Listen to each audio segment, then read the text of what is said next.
ओम शांति। आज की अव्यक्त मुरली 19 सितंबर सन 1972 से लिया गया है, जिसका शीर्षक है मजबूरियों को समाप्त करने का साधन मजबूती। अभी अचल अडोल अटल स्थिति में स्थित हो, जो महावीरों की स्थिति गाई हुई है, उस कल्प पहले के गायन व वर्णन हुई स्थिति में स्थित हो, व अपने अंतिम साक्षीपन हर्षित मुख न्यारी और अति प्यारी स्थिति के समीप आ रहे हो कि वह स्थिति अभी दूर है। जो वस्तु समीप आ जाती है, उसके कोई न कोई लक्षण व चिन्ह नजर आने लगते हैं। तो आप लोग क्या अनुभव करते हो? क्या वह अंतिम स्थिति समीप आ रही है? समीप से भी ज्यादा और कौन सी स्टेज होती है? बाप के समीप आ रहे हो? क्या अनुभव करते हो? समीप जा रहे हो ना? चलते चलते ठहर तो नहीं जाते हो? कोई साइड सीन देखकर ठहर तो नहीं जाते हो? चढ़ती कला का अनुभव करते हो? ठहरती कला तो नहीं। स्थूल यात्रा पर भी जब जाते हैं तो चलते रहते हैं, रुकते नहीं है। यह भी रूहानी यात्रा है ना? इसमें भी रुकना नहीं है। अथक अटल अचल हो चलते रहना है, तो मंजिल पर पहुंच जाएंगे। यह लक्ष्य रखा है ना? अगर लक्ष्य मजबूत है तो लक्षण भी आ जाते हैं। मजबूती से मजबूरियां समाप्त हो जाती हैं। अगर मजबूती नहीं है तो फिर अनेक मजबूरियां भी दिखाई देती हैं। तो अपने को महावीर समझते हो ना? महावीर कभी भी किसी मजबूरी को बुरी नहीं समझेंगे। एक सेकंड में मजबूती के आधार से मजबूरी को समाप्त कर देते हैं। ऐसे ही अंगद समान अपने बुद्धि रूपी पांव को एक बाप की याद में स्थित करना है, जो कोई भी हिला ना सके। कल्प पहले भी ऐसे ही बने थे ना? याद आता है, जब कल्प पहले ऐसे बने थे तो वही पार्ट रिपीट करने में क्या मुश्किल है? अनेक बार किए हुए पार्ट को रिपीट करना मुश्किल होता है। तो आप बहुत बहुत पदम भाग्यशाली हो। इतने सारे विश्व के अंदर बाप को जानने और अपना जन्म सिद्ध अधिकार प्राप्त करने वाले कितने थोड़े हैं, अनगिनत नहीं हैं, गिनती वाले हैं। उन थोड़े जानने वालों में आप हो ना? तो पद्मा पदम भाग्यशाली नहीं हुए? अभी तो दुनिया अज्ञान की नींद में सोई है, और आप अनेकों में से थोड़ी सी आत्माएं बाप के वर्षे के अधिकारी बन रहे हो। जब वह सभी जाग जावेंगे, कोशिश करेंगे कि हम भी कुछ कना दाना ले आवें, लेकिन क्या होगा? ले सकेंगे? जब लेट हो जावेंगे तो क्या ले पावेंगे? उस समय आप सभी आत्माओं को भी अपने श्रेष्ठ भाग्य का प्रत्यक्ष रूप में साक्षात्कार होगा। अभी तो गुप्त है ना? अभी गुप्त में ना बाप को जानते हैं, ना आप श्रेष्ठ आत्माओं को जानते हैं, साधारण समझते हैं।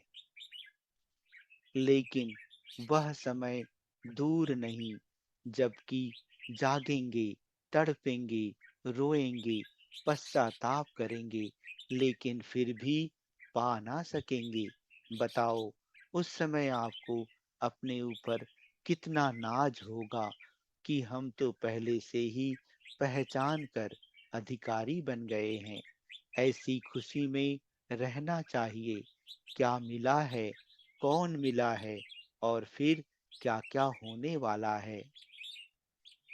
यह सभी जानते हुए सदैव अति इंद्रिय सुख में झूमते रहना है। ऐसी अवस्था है कि कभी-कभी पेपर्स हिला देते हैं।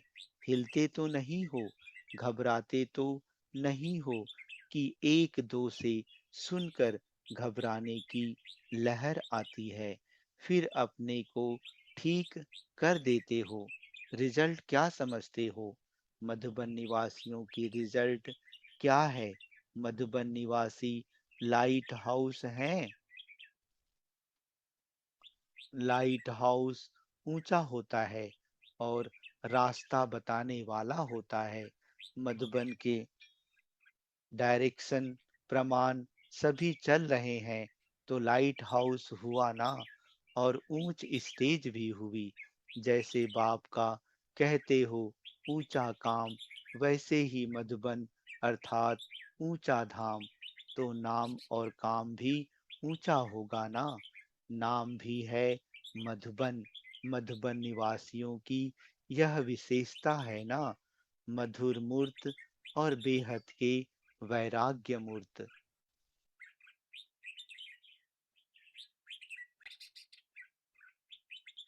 एक तरफ, दूसरे तरफ इतना ही फिर बेहद की वैराग्य वृत्ति। वैराग्य वृत्ति से सिर्फ गंभीर मूर्त रहेंगे नहीं, वास्तविक गंभीरता रमणीकता में समाई हुई है। वह तो अज्ञानी लोगों का गंभीर रूप होगा, तो बिल्कुल ही गंभीर रमणीकता का नाम निशान नहीं होगा। लेकिन यथार्थ गंभीरता का गुण रमणीकता के गुण संपन्न है। जैसे लोगों को भी समझाते हो कि हम आत्मा शांत स्वरूप हैं, लेकिन सिर्फ शांत स्वरूप नहीं है, लेकिन उस शांत स्वरूप में आनंद, प्रेम, ज्ञान सभी समाया हुआ है। तो ऐसे बेहद के वैराग्य मूर्त वाले और साथ साथ मधुरता भी, यही विशेषता मधुबन निवासियों की है। तो जो बेहद के वैराग्य वृत्ति में रहने वाले हैं, वह कब घबराते हैं क्या? डगमग हो सकते हैं? हिल सकते हैं? कितना भी जोर से हिलाएं, लेकिन बेहद के वैराग्य वृत्ति वाले नष्टो मोहा स्मृति स्वरूप होते हैं। तो नष्टो मोहा स्मृति स्वरूप हो कि थोड़ा बहुत देख कर कुछ अंश मात्र भी स्नेह कहो व मोह कहो, लेकिन स्नेह का स्वरूप क्या होता है, इसको तो जानते हो ना। जिसके प्रति स्नेह होता है तो उसके प्रति सहयोगी बन जाना होता है। बाकी कोई रीति रस्म से स्नेह का रूप प्रकट करना, इसको स्नेह कहेंगे व मोह कहेंगे। तो इसमें मधुबन निवासी पास हुए। मधुबन का वायुमंडल मधुबन निवासियों की वृत्ति वाइब्रेशन लाइट हाउस होने के कारण चारों ओर एक सेकेंड में फैल जाती है। तो ऐसे समझकर हर पार्ट बजाते हो, निमित्त समझकर वह ऐसे समय छोटे बच्चे हो जाते हो। क्या रिजल्ट हुई, यह तो सभी कुछ नहीं हुआ, अब तो बहुत कुछ होना है। आप सोचेंगे अचानक हो गया, इसलिए थोड़ा सा हुआ। लेकिन पेपर तो अचानक आएंगे। पेपर कोई बताकर नहीं आएंगे। पहले बता तो दिया है कि ऐसे ऐसे पेपर होने वाले हैं, लेकिन उस समय अचानक होता है।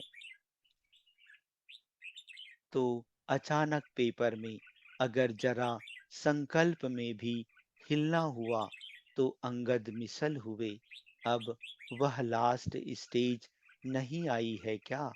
पूछ रहे थे ना, समीप से भी ज्यादा नजदीक कौन सी स्टेज होती है? वह होती है सन्मुख दिखाई देना। समीप आते आते वही वस्तु सन्मुख हो जाती है, तो समीप का अनुभव करते हो वह बिल्कुल वह स्टेज सम्मुख दिखाई देती है। आज यह है, कल यह बन जावेंगे, ऐसे सन्मुख अनुभव करते हो। जैसे साकार में अनुभव देखा तो भविष्य स्वरूप और अंतिम स्वरूप संपूर्ण स्वरूप सदा सन्मुख स्पष्ट रूप में रहता था ना। तो फॉलो फादर करना है। जैसे बाप के सामने संपूर्ण स्टेज व भविष्य स्टेज सदा सामने रहती है, वैसे ही अनुभव हो रहा है कि सोचते हो पता नहीं क्या भविष्य होना है। वह स्पष्ट होता कहाँ है, अनाउंस तो होता नहीं। लेकिन जो महावीर पुरुषार्थी हैं, उनकी बुद्धि में सदा अपने प्रति स्पष्ट रहता है, तो स्पष्ट देखने में आता है। वह थोड़ा बहुत घूंघट बीच में है। आजकल ट्रांसपेरेंट घूंघट भी होता है, दिखाई सभी कुछ देता है, फिर भी घूंघट होता है। लेकिन वैसे स्पष्ट देखना और घूंघट बीच देखना फर्क तो होगा ना। तो अपने पुरुषार्थ प्रमाण ट्रांसपेरेंट रूप में घूंघट तो नहीं रह गया है, बिल्कुल ही स्पष्ट है ना। तो मधुबन निवासी अटल है ना, कि यह संकल्प भी है कि यह क्या होता है, क्यों, क्या का क्वेश्चन तो नहीं। जो भी पार्ट चलते हैं उन हरेक पार्ट में बहुत कुछ गुह्य रहस्य समाये हुए हैं। वह रहस्य क्या था? सुनाया था ना, समय की सूचना देने के लिए बीच बीच में घंटी बजाकर जगाते हैं। इसलिए आपके जड़ चित्रों के आगे घंटी बजाते हैं, उठाते भी हैं घंटी बजाकर, फिर सुलाते भी हैं घंटी बजाकर।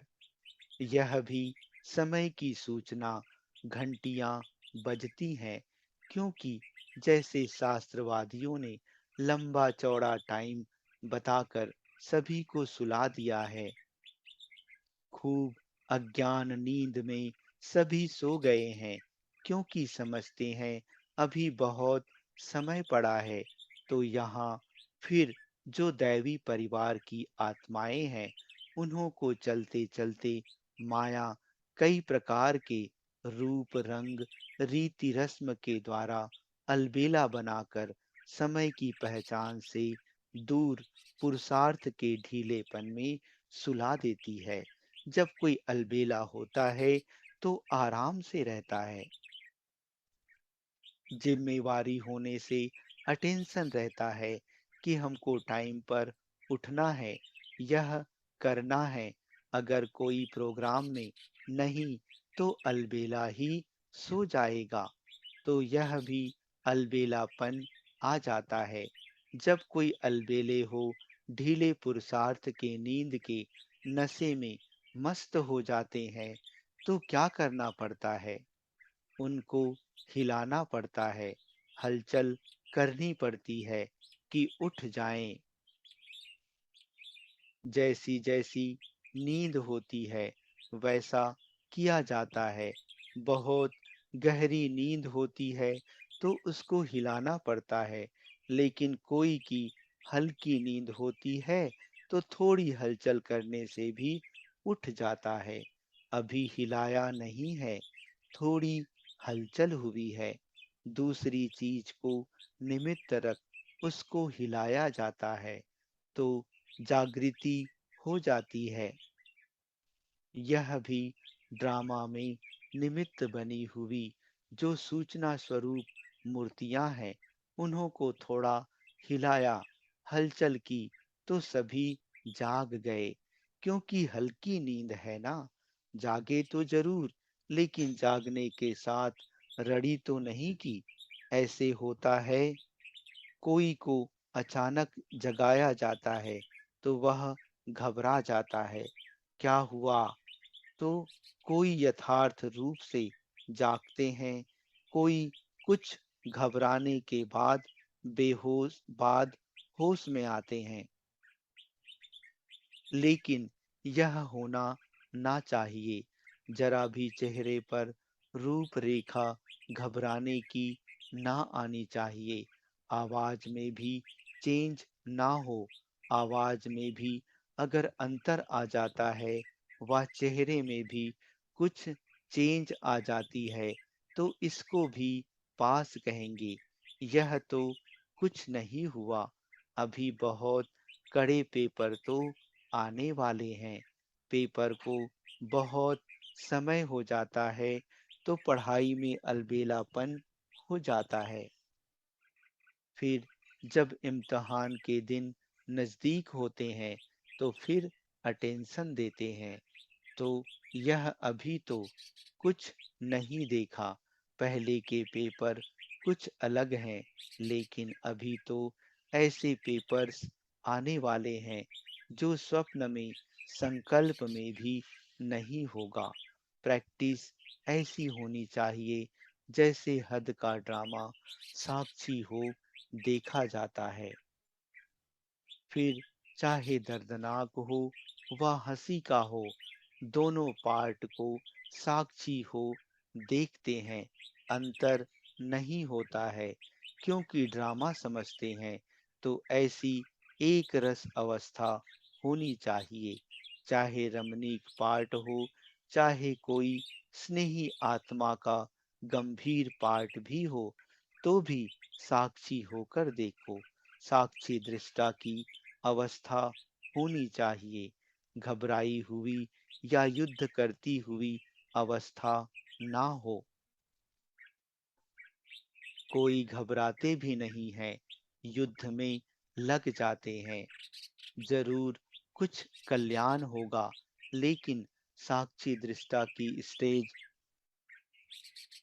बिल्कुल अलग है। इसको ही एक रस अवस्था कहा जाता है। वह तब होगी जब एक ही बाप की याद में सदा मगन होंगे, बाप और वर्षा, बस तीसरा ना कोई। और कोई बात देखते सुनते व कोई संबंध संपर्क में आते हुए ऐसे समझेंगे जैसे साक्षी हो पार्ट बजा रहे हैं। बुद्धि उस लगन में मगन, बाप और वर्षे की मस्ती रहे। इसलिए अब ऐसी स्टेज बनाओ। इसके लिए अपनी परख करने के लिए यह पेपर आते हैं। नहीं तो मालूम कैसे पड़े। हरेक की अपनी स्थिति को परखने के लिए थर्मामीटर मिलते हैं, जिससे अपनी स्थिति को स्वयं परख सको। कोई को कहने की दरकार नहीं, घबराना नहीं। गहराई में जाओ तो घबराहट बंद हो जाएगी। गहराई में ना जाने के कारण घबराते हो। मधुबन निवासियों के लिए खास मिलने के लिए आए हुए हैं। इसमें भी श्रेष्ठ भाग्यशाली हुए ना। और तो प्रोग्राम बनाते रहते। आप बिगर प्रोग्राम प्राप्त करते हो तो विशेषता हुई ना। मधुबन में बाप स्वयं दौड़ी पहन आते हैं। रिजल्ट तो अच्छी है। वह तो जरा सी हलचल थी, उस जरा को समझ गए ना। अब इसको भी निकालना है। जरा भी फ्ला अर्थात दोष फेल कर देता है। लास्ट फाइनल पेपर में अगर जरा सा दोष आ गया तो फेल हो जाएंगे। इसलिए पहले से पेपर होते हैं परिपक्व बनाने के लिए। बाकी अभी की रिजल्ट बहुत अच्छी है। सभी एक दो में स्नेही सहयोगी अच्छे हैं। सुनाया था ना कि सूक्ष्म सर्विस की मशीनरी अब चालू होती है तो मधुबन निवासियों से विशेष सूक्ष्म सर्विस की मशीनरी अब चालू हो गई है। और भी सेवा केंद्रों पर सूक्ष्म सर्विस चालू तो है, लेकिन फिर भी वर्तमान रिजल्ट अनुसार इस सर्विस में नंबर वन मधुबन निवासी हैं। इसलिए मुबारक हो। जैसे अभी तक स्नेह और सहयोग का सबूत दे रहे हो, वही सबूत औषधि के रूप में जहां पहुंचाना चाहते हो वहां पहुंच रहा है। आपकी पावरफुल औषधि है ना। जैसे जैसे आपकी पावरफुल औषधि पहुंच जाती है, वैसे वैसे स्वस्थ होते जा रहे हैं। इसमें भी पावरफुल औषधि भेजते रहेंगे तो 1 हफ्ता में भी ठीक हो सकते हैं। मार्जिन है तेज करने की, फिर भी रिजल्ट अच्छी है। ऐसी अच्छी रिजल्ट को देखते हुए लाइट हाउस की लाइट चारों तरफ पहुंच रही है। उससे और स्थानों में भी लाइट हाउस का प्रभाव पड़ रहा है। अच्छा, ऐसे सदा आपस में एक मत और श्रेष्ठ गति से चलने वाले, सदा एक की याद में रहने वाले पांडव सेना और शक्ति सेना को याद प्यार और नमस्ते। अच्छा, ओम शांति।